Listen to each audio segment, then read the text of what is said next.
다음은 4450번 단락의 2 가해자 불명의 복수 행위입니다. 괄호 1번에 보면 760조 2항에 관해서 예를 들어 설명을 하고 있습니다.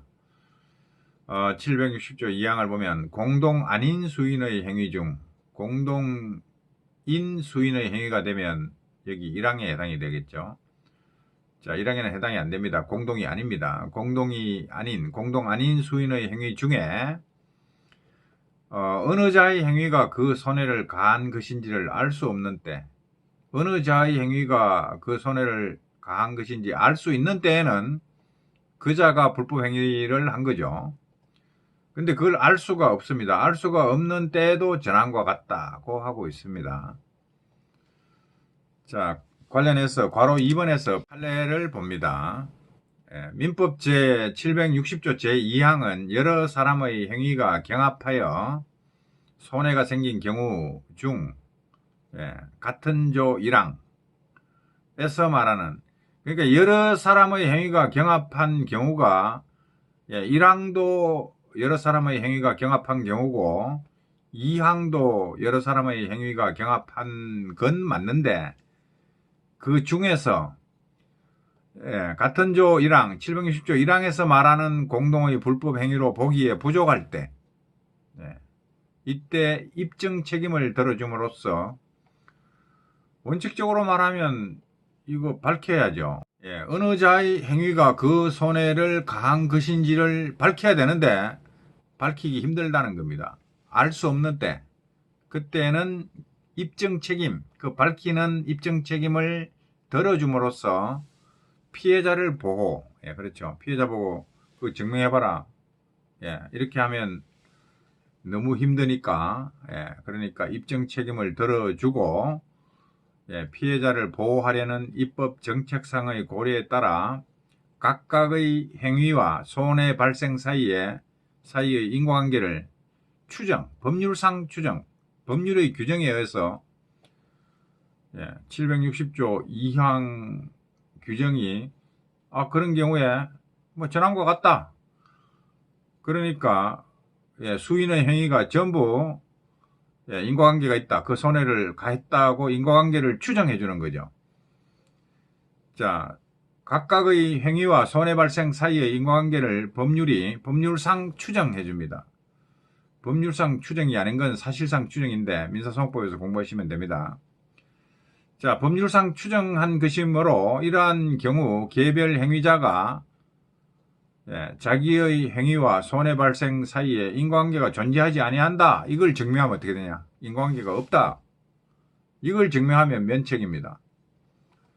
그러니까 피해자가 손해배상을 받기 위해서 그 인과관계를 증명해야 되는 걸 입증 책임의 부담을 들어준 거죠. 법률상 추정을 해준 거고, 그러면 가해자 측에서는 이건 나하고 상관없다. 나의 행위와는 인과관계가 없다. 이걸 증명하면 면책이 되는 겁니다. 그리고 만약에 손해의 일부가, 전부는 아니고 손해의 일부가 자신의 행위에서 비롯된 것이 아님을, 일부는 자기가 책임이 있고, 그중 또 일부는 이거는 내 행위에서 비롯된 것이 아니다. 이렇게 증명하면 배상 책임이 그 범위로 감축된다고 하고 있습니다. 자, 그 다음 판례 하나 더 봅니다. 위 제2항은 760조 2항을 말합니다. 760조 2항은 손해의 원인으로 볼 수 있는 여러 개의 행위가 존재하지만, 원인으로 볼 수 있을 뿐이지 원인이라고 증명된 건 아닙니다. 원인일 것 같은 그런 여러 개의 행위가 존재하지만 그 사이에 객관적 행위 관련성이 없어 제1항의 공동불법행위가 성립하지 않는 반면에 공동 아니라고 했습니다. 공동이 아니니까 1항의 경우는 아니다 이 말이죠. 제1항의 공동불법행위가 성립하지 않는 반면에 어느 행위가 손해의 원인이 되었는지가 불명인 경우에 인과관계에 관한 피해자의 증명 책임을 들어줌으로써 피해자를 보호하고자 하는 정책적 고려에서 각각의 행위와 손해 사이의 인과관계를 법률상 추정한 것이다. 따라서 민법 제760조 제2항을 적용하기 위해서는 우선 피해자가 입은 손해의 원인이 되었을 개연성이 있는 복수의 여러 개의 제3자의 행위가 존재할 것이 전제되어야 한다. 자, 여기서 제3자라고 한 것은 피해자도 가해자도 아니라는 겁니다. 아직까지는 원인 불명이니까 일단은 이게 가해자인지 아닌지 알 수도 없습니다. 그러니까 일단 제3자입니다. 그런 제3자의 행위가 여러 개가 먼저 존재해야 된다라는 겁니다. 그래서 여러 개의 행위가 존재한다는 것부터 밝혀놓고, 자, 이 중에 어느 것이 손해를 발생시킨 원인이 되었는지 모르겠다 할 때 법률상 추정을 한다는 겁니다. 근데 복수의 그 제3자의 행위가 존재하는지도 안 밝혀놓고 법률상 추정 2단계로 들어가면 안 된다는 겁니다.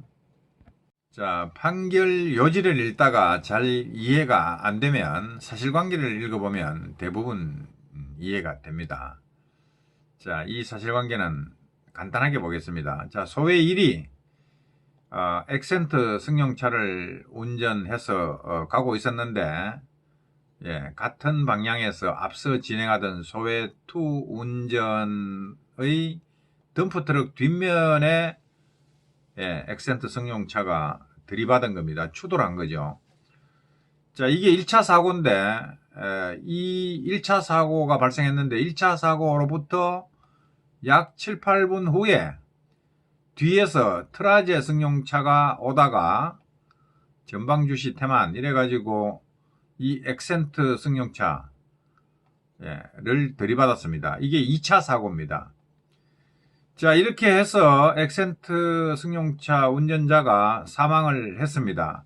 자, 이렇게 되니까 1차, 2차 사고 중에 어떤 사고에서 사망했는가 지금 이게 안 밝혀져 있죠. 그러니까 여기에 760조 2항을 적용할 수 있냐의 문제인데, 자, 판례는 어떻게 보냐면, 자, 민법 제760조 2항을 적용하기 위해서는 우선 피해자가 입은 손해, 여기서는 사망이죠. 사망의 원인이 되었을 개연성이 있는 복수의 제3자의 행위가 존재함이 전제되어야 한다. 특히 이 덤프트럭 운전자, 이 제3자의 행위가 존재하냐 이거죠. 여기서 행위라는 것은 불법 행위를 말합니다. 따라서 이 사건 1, 2차 사고에 대하여 민법 제760조 제2항을 적용하려면 우선 이 사건 1차 사고에 관하여 피해자 이외의 제3자, 덤프트럭 운전자에 의한 불법 행위가 있었냐 이거죠. 불법 행위가 성립하려면 위법한 가해 행위가 있어야죠. 위법성뿐만 아니라 고의과실, 그렇죠. 일단 과실이 있습니까? 덤프트럭 운전자가 앞에 가고 있었는데 어떤 과실이 있었냐 이거죠. 고의과실이 없으면 불법행위, 덤프트럭 운전자는 불법행위 자체가 성립을 안 해버립니다. 아니, 불법행위가 일단 성립해야 그 다음에 두 개의 불법행위 중에 어떤 것이 원인이 되었냐가 판명이 안 되면은 760조 2항을 적용할 텐데, 그 이전에 제3자가 불법행위를 했느냐 이거죠. 이거 밝히려면 좀 복잡해집니다. 이 뒤에 가면 그러면 어떻게 해야 돼? 이렇게 해야 복잡한데, 판례가 이런 말을 하고 있구나. 이것만 우리는 파악하고 앞으로 옵시다. 판례를 다시 읽어보면 각각의 행위와 손해 사이의 인과관계를 법률상 추정한 것이다 라고 하는데, 자, 각각의 행위 중에서 특히 1차 사고, 그 덤프트럭 운전자의 행위와 손해는 사망한 거죠. 사망 사이에 인과관계가 있다고 760조 2항이 추정을 해주는 건데, 자, 추정을 하려면 이 행위가 일단 불법행위에 해당이 돼야죠. 고의과실에 의한 위법행위가 돼야 됩니다. 근데 고의과실이 있는지 이 행위에 그거를 먼저 밝혀가지고 고의과실에 의한 위법행위가 돼야 이 행위와 손해 사이에 인과관계는 어떻게 되냐? 인과관계는 760조 2항이 추정해 준다는 겁니다. 그러니까 인과관계 이전에 이 각각의 행위 760조 2항이 적용될 수 있는 인과관계를 추정하기 위한 그러한 고의과실에 기한 위법 행위가 맞냐 이거죠. 과실이 없다 그러면 이 행위에 해당이 안 되는 거지. 그 말을 하고 있는 겁니다. 자, 따라서 민법 제760조 2항을 적용하기 위해서는 우선 자, 피해자가 입은 손해 사망의 원인이 되었을 개연성이 있는 복수의 제3자, 특히 덤프트럭 운전자의 행위, 이 여기서 말하는 그러니까 행위 그러니까 고의과실에 기한 위법 행위를 말하는 겁니다. 그거를 먼저 밝혀놓고 그게 밝혀지면 둘 중에 누가 사망의 원인이 된지 모르겠다 할 때 인과관계는 추정해준다 이거죠. 그런 취지로 이해가 됩니다. 자, 그 다음에 4451번 단락의 3 교사나 방조입니다. 760조 사망에 규정되어 있죠. 교사자나 방조자는 공동행위자로 본다고 하는데 관련해서 판례 하나 보겠습니다. 민법 제760조 제3항은 교사자나 방조자는 공동행위자로 본다고 규정하여 교사자나 방조자에게 공동불법행위자로서 책임을 부담시키고 있는 바, 방조라 함은 불법행위를 용이하게 하는 직접 간접의 모든 행위를 가리키는 것으로서 자기에 의한 경우뿐만 아니라 부자기에 의한 경우도 가능한데, 자, 자기 의무 있는 자가 그것을 방지하여야 할 여러 조치를 취하지 아니하는 부자기로 인하여 불법행위자의 실행행위를 용이하게 하는 경우도 포함하고, 이러한 불법행위의 방조는 형법과 달리 손해의 전보를 목적으로 하여 과실을 원칙적으로 고의와 동일시하는 민법의 해석으로서는 형법에서는 고의과실은 뚜렷이 구별이 되죠. 근데 민법에서는 뭐 불법행위 할 때 뭐 고의나 과실이나 그 효과가 거의 다를 바가 없습니다. 물론 달리 취급하는 경우도 있습니다만은 원칙적으로는 뭐 고의나 과실이나 동일시 해버립니다. 동일시하는 민법의 해석으로서는 과실에 의한 방조도 가능하며 고의에 의한 방조뿐만 아니라 과실에 의한 방조도 가능하며 이 경우의 과실의 내용은 불법행위에 도움을 주지 말아야 할 주의 의무가 있음을 전제로 하여 이 의무에 위반하는 것을 말하고, 방조자에게 공동불법행위자로서의 책임을 지우기 위해서는 방조행위와 피방조자의 불법행위 사이에 상당 인과관계가 있어야 한다고 하고 있습니다. 여기까지 보고 4452번 단락은 다음에 보겠습니다.